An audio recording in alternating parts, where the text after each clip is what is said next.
ബിസ്മില്ലാഹിർറഹ്മാനിർറഹീം. അൽഹംദുലില്ലാഹി റബ്ബിൽ ആലമീൻ.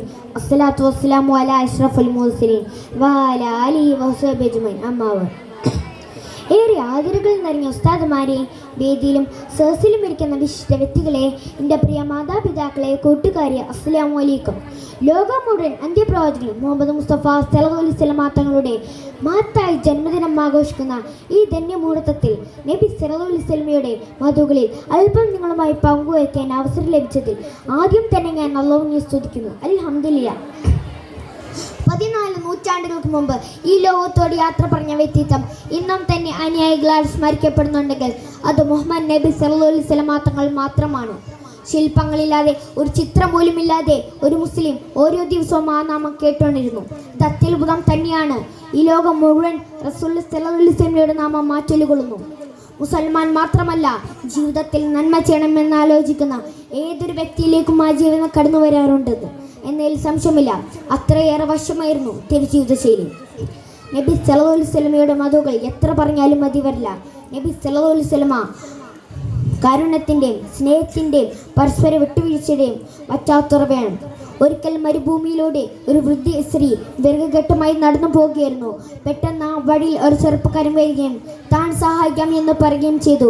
രണ്ടുപേരും വിറകുകെട്ടുമായി വീട്ടിലേക്ക് നടന്നു. വീട്ടിലെത്തിയതിനു ശേഷം ഉമ്മ മകനോടെ പറഞ്ഞു, മോനെ പോലെയുള്ള നല്ല മക്കളൊന്നും മക്കയിലെ മുഹമ്മദിനെ കണ്ടു പഠിക്കരുത്, അവനുമായി കൂട്ടുകൂടരുത്. ഇതെല്ലാം കേട്ടുകൊണ്ട് ഒരു ചെറുപ്പുഞ്ചിരിയോടെ ചെറുപ്പക്കാരൻ അവിടെ നിന്നു.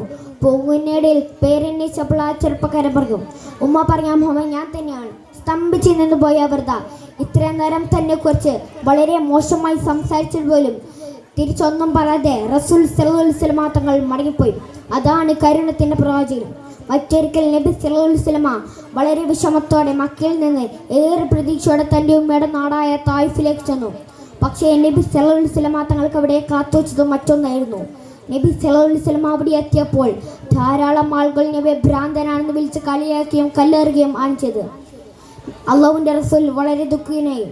നബി സല്ലല്ലാഹു അലൈഹി വസല്ലം തങ്ങൾക്ക് അള്ളാഹു അറിയിച്ചു അവർക്ക് കൊടുക്കേണ്ട ശിക്ഷയെക്കുറിച്ച്. പക്ഷേ നബി സല്ലല്ലാഹു അലൈഹി വസല്ലം തങ്ങൾ പറഞ്ഞു, അള്ളാഹുവെ, അറിവില്ലായ്മ കൊടിച്ചതാണ് അവർക്ക് നീ പുറത്തു കൊടുക്കുകയും അതാണ് കരുണത്തിൻ്റെ പ്രവാചകൻ. ഇത്രയുമെല്ലാം നബിയെ ദ്രോഹിച്ചിട്ട് പോലും നബി അവരോട് ചെയ്ത് വിട്ടുവീഴ്ചയും പിന്നീട് അവർക്ക് വേണ്ടി പ്രാർത്ഥിക്കുകയുമാണ്. മറ്റൊരിക്കൽ നബിയും സ്വഹാബാക്കളും ഒരുമിച്ചിരിക്കുന്നതിനിടെ മുനാഫിക്കിന്റെ നേതാവായ അബ്ദുള്ള ഇബ്നു സുനൂന്റെ മൃതദേഹം അതിലൂടെ കൊണ്ടുപോയി. ഇത് കണ്ട് നബി സല്ലല്ലാഹു അലൈഹി വസല്ലം ബഹുമാനസൂചകമായി എഴുന്നേറ്റ് നിന്നു. ഇത് കണ്ട് സ്വഹാബാക്കൾ അത്ഭുതത്തോടു കൂടി ചോദിച്ചു, അല്ലയോ റസൂലേ, മുനാഫിക്കിന്റെ നേതാവായ മുസ്ലിങ്ങളോട് ശത്രുവായ അബ്ദുള്ള ഇബ്നു സുനൂന്റെ മൃതദേഹത്തിന് മുമ്പിൽ അങ്ങ് എന്തിനാണ് എഴുന്നേന്നത്? നബി സല്ലല്ലാഹു അലൈഹി വസല്ലം പറഞ്ഞു, അതും ഒരു മനുഷ്യനാണ്, അതാണ് കരുണത്തിൻ്റെ പ്രവാചകൻ. നമ്മുടെ ജീവിതത്തിൽ പകർത്താവുന്ന കരുണത്തിൻ്റെയും സ്നേഹത്തിൻ്റെയും പരസ്പര വിട്ടുവീഴ്ചയുടെയും ഒരുപാട് ഉദാഹരണങ്ങൾ നബി സല്ലല്ലാഹു അലൈഹി വസല്ലം കാണിച്ചു തന്നിട്ടുണ്ട്. മരങ്ങളെയും മറ്റ് ജീവജാലങ്ങളെയും കരുണയോട് കൂടി പരിപാലിച്ചിരുന്ന നബി സല്ലല്ലാഹു അലൈഹി വസല്ലം അള്ളാഹുവിനെ അവൻ്റെ ദൂതനെയും അനുസരിക്കുന്നതാണ് മഹത്തായ വിജയം കൈവരിച്ചിരിക്കുക തന്നെ ചെയ്യും. കാരുണ്യക്കടലായ അൽ അമീനായ സ്നേഹത്തിൻ്റെ നിറകുടമായ ഉത്തറസൂലിൻ്റെ കരുണ ഒരിക്കലും പറഞ്ഞു തീരാത്ത കാരുണ്യത്തെക്കുറിച്ച് ഞാനിവിടെ താൽക്കാലികമായി നിർത്തുകയാണ്. ജീവിതത്തിൽ സർവ്വ മേഖലകളിൽ സർവശക്തനായ അള്ളാഹുവിനെ സൂക്ഷിച്ചുകൊണ്ടും നബി സല്ലല്ലാഹു അലൈഹി വസല്ലമയുടെ ചര്യ പിൻപറ്റിക്കൊണ്ട് ജീവിക്കാൻ അള്ളാഹു നമുക്ക് തൗഫീഖ് നൽകുമാറാകട്ടെ. ആമീൻ. അസ്സലാമു അലൈക്കും.